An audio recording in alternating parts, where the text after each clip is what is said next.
Technical difficulties. All right. Hope everybody can hear me. Welcome to DevSecCon. For everyone that made it here, thank you guys for coming. Small crowd today, but hopefully we'll get some streams online. I know there's already people watching on, and we'll get a lot more later as well. So my name's Kenny. Obviously, I met all of you guys, but for everybody watching, I'm the chapter leader here for DevSecCon, and really happy to have a good group today. And actually, Eric, did you want to do your intro too? I'll let Eric do his intro, but we got later coming up Gadi with BrightSec. So before that, though, I wanted to give Eric a chance to give a shout out to his group. Just one second. Hey everybody, I'm Eric Smalling. I am with Sneak. We sponsor this, but I'm this year actually not on official duty today. I'm an organizer for Kubernetes Community Days, and we are starting the first Texas Kubernetes KCD. We call it, it's easier to say. This is like a micro KubeCon, right? It's a one-day event. It's going to be here in Irving. Tickets are already on sale, and we are taking CFPs. And please, if you've got a talk, submit one. We would love to see what you have to say. The event is October 6th. It's a Friday, all day at the Irving Convention Center, which is a beautiful facility. Don't have a lot more to say. I'll put the URL in the link in the chat here. We've got a short URL for it, and I'll share it on the meetups notes as well. But please come, or even better, speak. Thanks. Yep. Awesome. And on that note for speaking, anybody who does have any ideas for making a presentation, again, none of us know everything. We all are sharing our knowledge. That's the whole point of DevSecCon in general. And one of the reasons why I found DevSecCon Dallas and wanted to start a chapter. So if you have anything that you want to speak on, if you have something that you've done, even a project that you've completed on your own, we'd love for you to hear it. Go ahead and submit. We have a call for papers that's permanently open for all of the local chapters. We'll get a link to that in the comments and in the chat down below. But yeah, if you have something to share, if you're learning something and you want to share with others, we'd love for this to be a platform for you as well. So let's get into the presentation today. We do have Bright here, and they did sponsor today's meeting. They got us a lot of food today. So if you aren't here, sorry we missed you, but we have a lot of food. So thank you, BrightSec, for sponsoring, being very generous. And then Gadi for joining as well, for joining us remotely. Very, very much appreciate you being here. Oh, there he is. Good. Awesome. Thank you for doing that, Eric.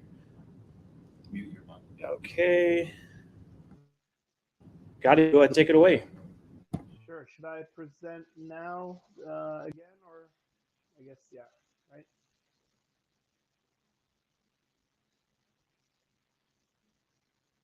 Can you guys see the deck? There it is. All right. Kenny, can you just give me a confirmation that you guys can hear me and see the deck, and we'll get started?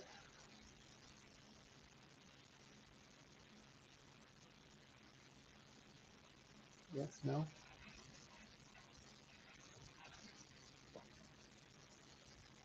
Okay, perfect. Good to know. I don't like to talk to myself. I like to talk to more intelligent people. So thank you for that. Appreciate you guys joining today. Very happy we could sponsor the event. Sorry I couldn't be there in person, but we do have Darren there in person in the room, and Kenny can help you. We are now partners, so to talk to them, hopefully they can share more. You also have my contact information right here if you'd like to reach out directly. But today, we're going to talk about a topic that's near and dear to my heart, and that's how to measure real ROI from dev-centric tasks. We've all seen many deployments of various AppSec programs across applications, across APIs. Some have worked, many have not worked, and what we very much like to focus on is how do you understand and are able to physically or realistically measure the real impact that your organization can have from deploying an AppSec program. And I'll talk to some of those components so everybody is aligned and everybody understands that value. feel free to post questions, to raise questions. I'd love for this to be interactive and not just me speaking at you. So I can see the chat and the comments. So if you have any questions, feel free to raise them, and we can go from there. I like starting with the notion that this is not a trivial problem. Securing your application, securing your APIs effectively is a problem that's really plagued organizations for a long time. And unfortunately, despite deploying a lot of solutions, it's not getting any better. It's getting worse. For another year, we can see that application and API security are still the most vulnerable component out of tools and solutions for organizations. And again, this is not going away. It's been this way for about a decade now, where every year this is the most vulnerable area of your organization.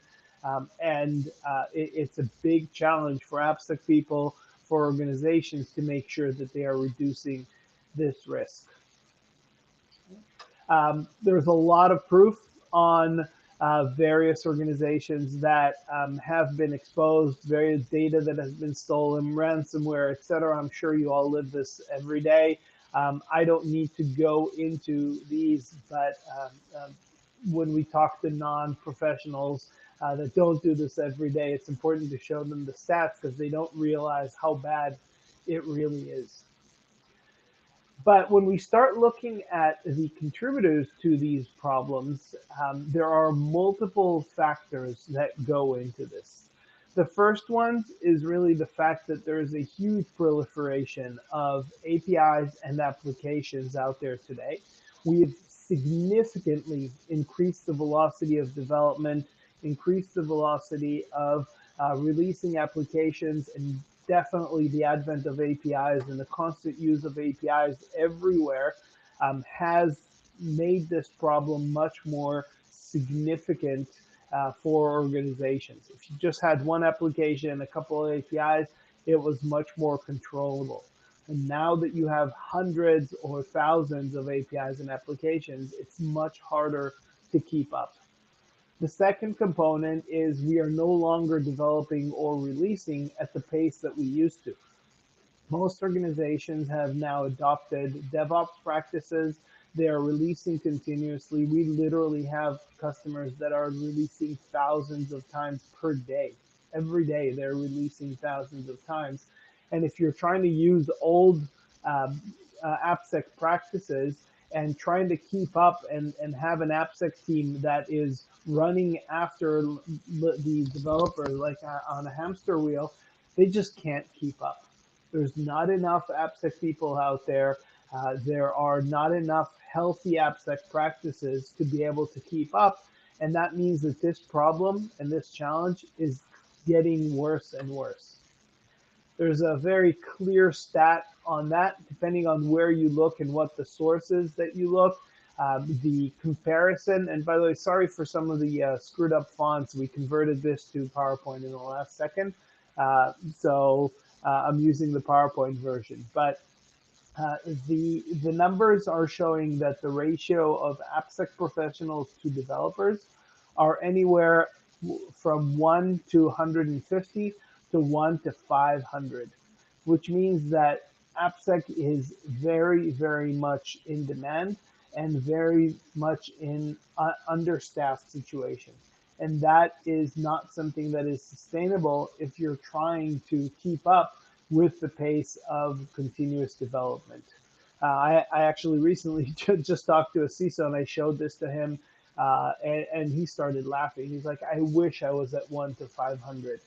We are even much less than that. We have about 4,000 developers and I have a team of 3. And we really need help and the change of mindset of how we are deploying application and API security in order to make sure that we can keep up and keep our organizations secure.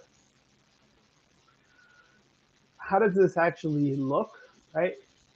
The reason this has accelerated significantly is that in the last 5 years, most of organizations have shifted to DevOps practices or modern development practices or CI/CD or whatever you want to call it. Okay? Historically, there was no problem. We had 6 to 12 months release cycles. There was plenty of time between releases to run as many tests as you want. Okay, it took months to release a patch.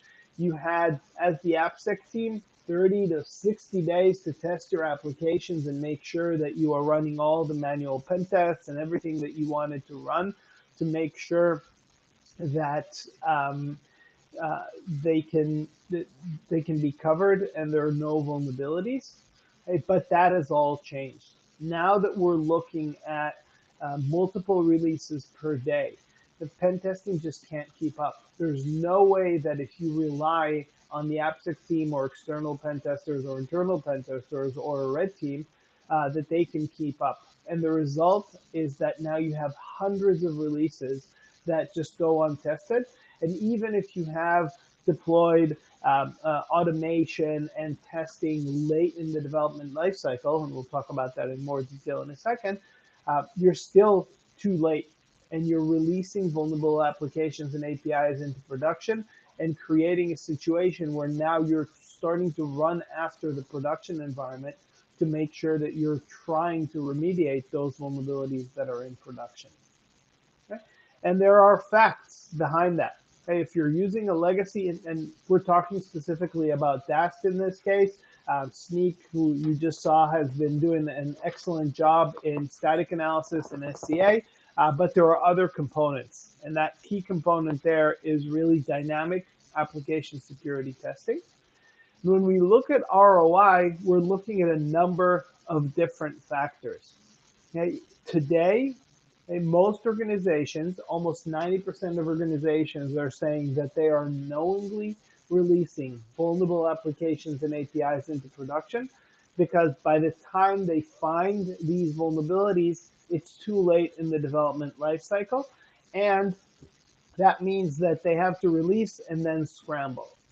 Okay, more stats, right? They're finding and remediating less than 5% of the vulnerabilities early in the development lifecycle, because in many cases, even if they're using other solutions, they don't know which vulnerabilities are real vulnerabilities, which vulnerabilities don't exist in production. And by the time they get to that validation, and again, reliance on AppSec, they have to first release and then scramble. The result is that it takes on average 280 days to remediate a high, medium, or critical vulnerability.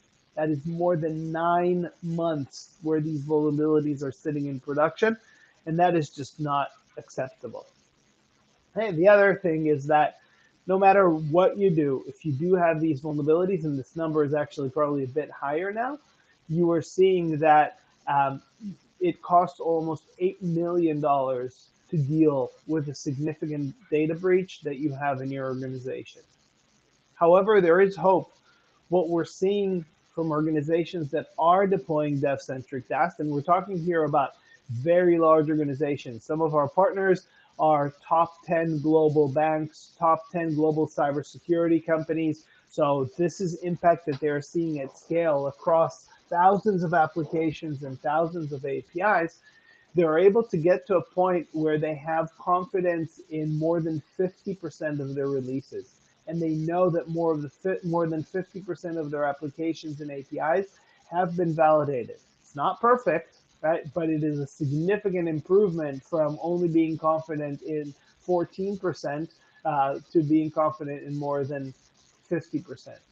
They're able to remediate almost 10x or just over 10x of the number of critical or high vulnerabilities early in the development lifecycle. So these vulnerabilities do not make it into production.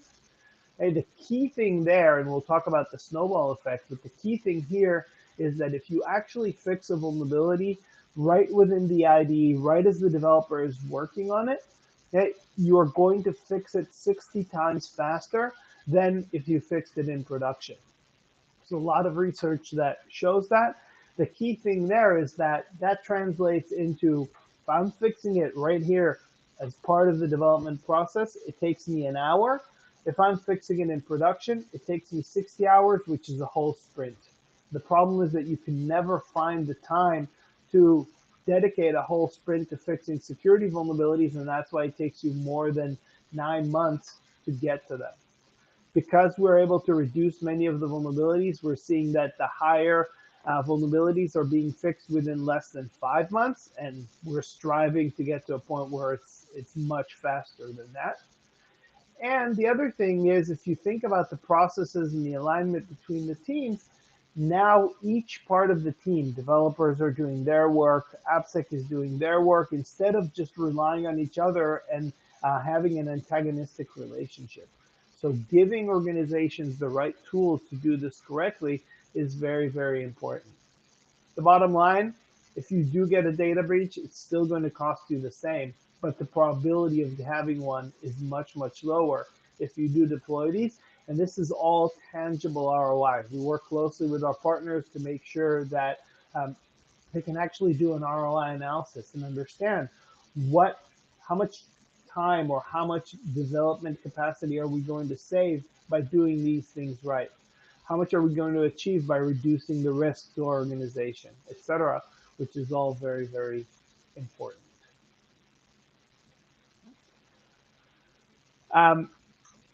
What is really shift left testing? We've talked about the fact that we're trying to shift left. We're trying to run these scans, run these tests earlier in the development lifecycle and make sure that we don't get to a pre-production or a production environment. And we're trying to get to a point where the correct people are actually running the tests and running the scans instead of having just AppSec do all of that work. What does that look like? Right? It looks something like this. This is a depiction or one example from one of our customers. If you're looking at legacy DAS solutions, they will typically run here very late in the development lifecycle. They're still in pre-production, but by the time you find these vulnerabilities, they will already make it into production in the DevOps world. What do we believe is the right way to do it?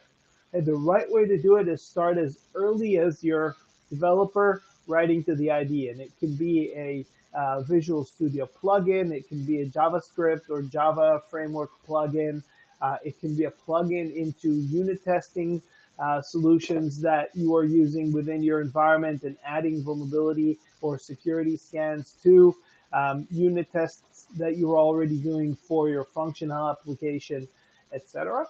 Right? But these scans run very, very early. The minute that code is committed, these are DAF scans, which means that you have proof of vulnerability, you have validated no false positives, you have remediation guidelines, all of these things the developer gets right within their IDE.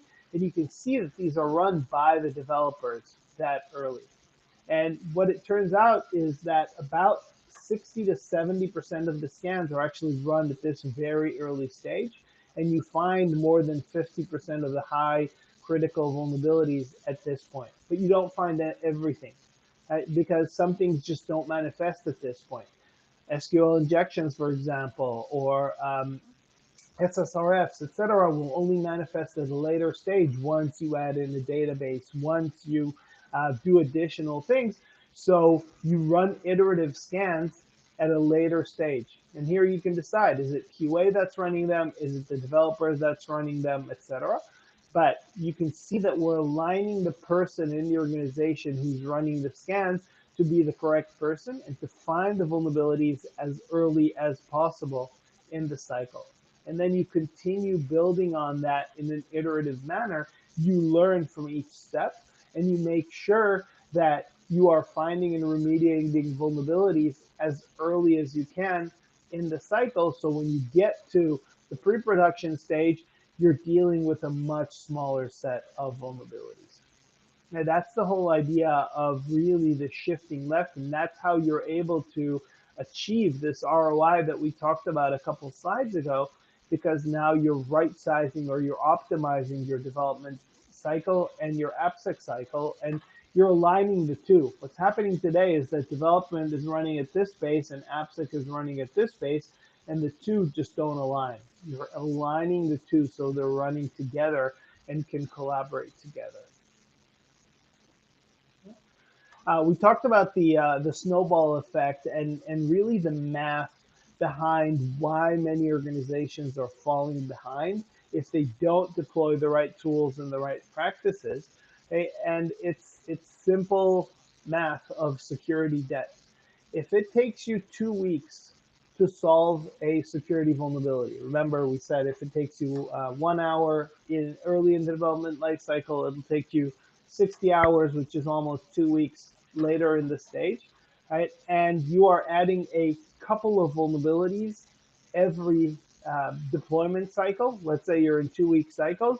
You are constantly behind. You're adding more vulnerabilities than what you're able to solve and remediate, which means you're always in debt, and that debt constantly grows. If you're able to solve these vulnerabilities early on, you spend an hour, you spend 2 hours, and you fix them, you're reducing that debt. And that is just mathematically, if you don't do this, and if you don't shift left, and if you're not deploying to developers, you'll never be able to catch up, which is what is happening to most organizations with their security debt. Now, it doesn't just focus on the tools, right? I've talked about the tool. I've talked about the fact that the tools can be deployed, but as any good consultant will tell you, it's all about people, process, technology. Right? It has to be all three, and we have to start with the people. We have to start with an acknowledgement that a security vulnerability, right, is a bug. Right? Let's forget, I don't know how this notion started like 20 years ago, where security vulnerabilities were the responsibility of AppSec. They're not the responsibility of developers. No, that's not the case. A security vulnerability is a bug. It can be a technical vulnerability. It can be a business logic vulnerability. By the way, we help finding those as well. It doesn't matter what it is the developer's responsibility to fix it. Now, they might need guidance, they might need help, they might need support, etc. That needs to come from AppSec, that needs to come from tools that are built for this, but we need to start with the people acknowledging that it's their problem. The next one is this requires the right process. If you're a developer and you're sitting there and you get 50 vulnerabilities right in your ID, you have no idea what to do with them, because half of them you don't even know what they mean. The other half, you don't know if they're true positives or false positives. You have to have the processes in place to A, give the developers the experience that they need in order to take action, and B, have the interaction and the process between the AppSec team and the developers, where the AppSec team has enough time where they're not just running and trying to deploy these tools and run these tests, but they can be a supporting function to the developers when the developers need them and want to validate. And then the last thing is obviously deploying the right technology and having the right technology in place. And that means that you need multiple solutions. You need these solutions to cooperate and work together. Again, I'll go back to the Snyk example. We recently announced our partnership with Snyk. Today, if you're using Snyk and Bright, you can send us the results of your static analysis scan with Snyk. We can run a validation scan to make sure that we provide proof of vulnerability for each of those vulnerabilities that were found by their static analysis solution. And we can help the developers prioritize and take action in a much more efficient way. So that touches on that process and having the right technology to take action together. You need to make sure that the solutions that you're looking at give you that ability. Another example is if you're looking at APIs, we have a partnership with Salt Security. They can do a discovery. We can take the results of that discovery, understand what APIs exist, and then help you protect them as you're developing those APIs to make sure you're preventing vulnerabilities from happening in the first place. Okay. I know this is a bit messed up, but what DevCentric really DAST requires is that AppSec will provide the governance. Okay? So they need to say what needs to be scanned, how early does it need to be scanned, how often does it need to be scanned, by whom, but developers are doing the actual work. And in order for developers to do most of the actual work early on, they need to have the right tools. It needs to be integrated into their processes. They shouldn't sit there and try to do these scans manually and configure them manually. No, it should have the right templates. It should have the right automation to make it easy for them to drive these. There should be very low false positives, hopefully no false positives, but it's not been very low. You should have proof of vulnerability and you should have remediation guidelines. Again, developers are not AppSec experts.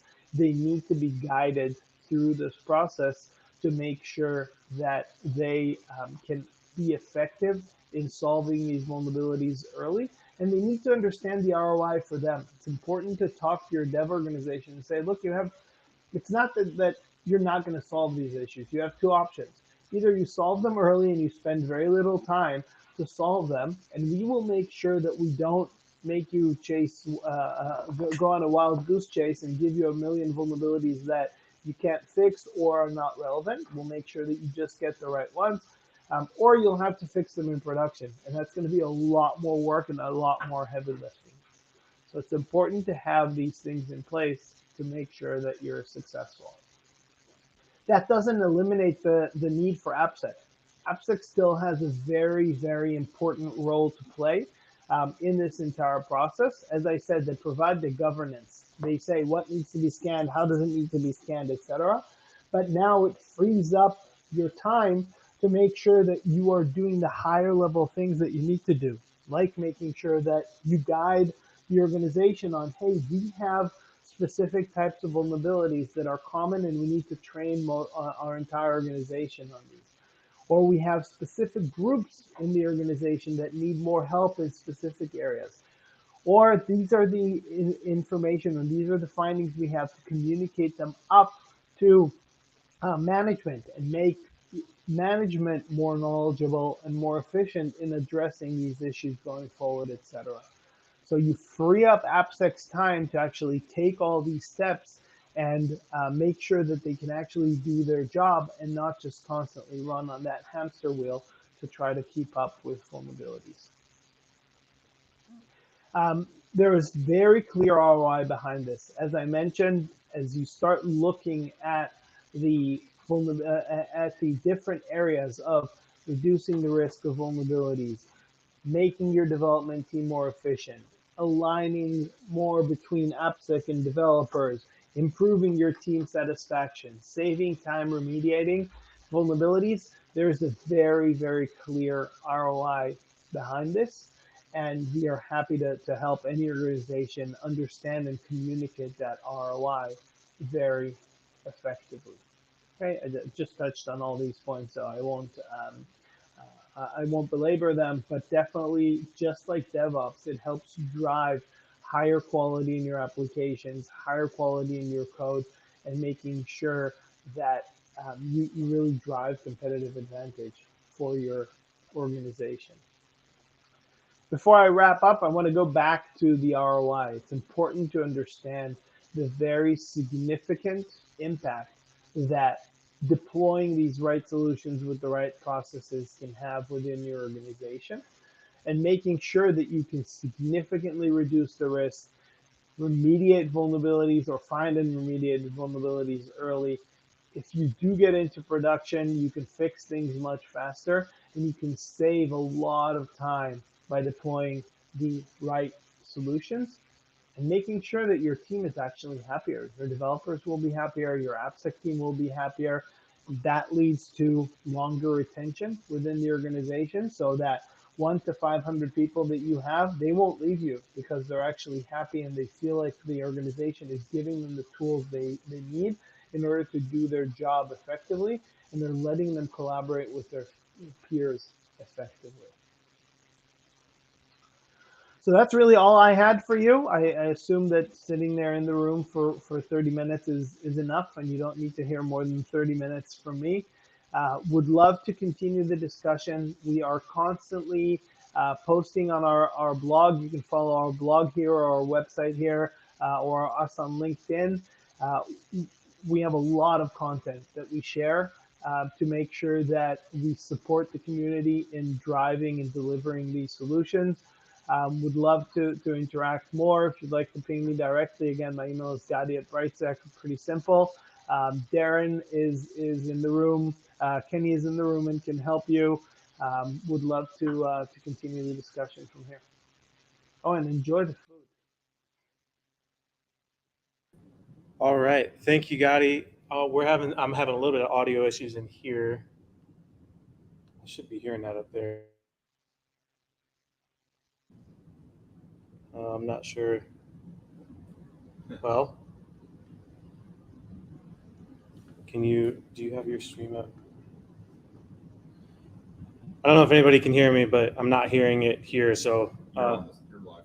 okay, just making sure everybody could hear me fine. Gadi, thank you so much for presenting. And I apologize about the messed up formatting. That is my fault. So nobody throw him under the bus, throw me under the bus. So I apologize about that. But I know for me particularly, application security is a weak spot. It's one thing I've been wanting to learn a whole lot more about. So obviously we had this and some other speakers that we've got lined up about application security. So I was really excited to kick it off here. So thank you again for joining us remotely. Appreciate you taking some time out. And to everybody here, thank you. Darren, thank you for being here as well. Thank you guys for coming. And everybody who watched online, thank you for joining us as well. For those who are watching after we went live, hope you enjoyed it. Please reach out to us, DevSecCon.com. You can get on our Discord channel and you can ask us any questions. We can get you in contact with Gadi or Darren if you have more questions about this topic or their product or company. Anything else? There are no questions on. Okay, we did not have any questions. Sorry, Gadi, I know you're probably dying to know that. We did not have any questions live. So if there are questions in post, please let us know in Discord and we'll get you connected with Gadi and team. So thank you, Gadi, for joining. Darren, thank you for being here as well. Appreciate it. And everybody online, thank you again for joining. So we'll see you next time. Thanks, everybody. Great to meet you.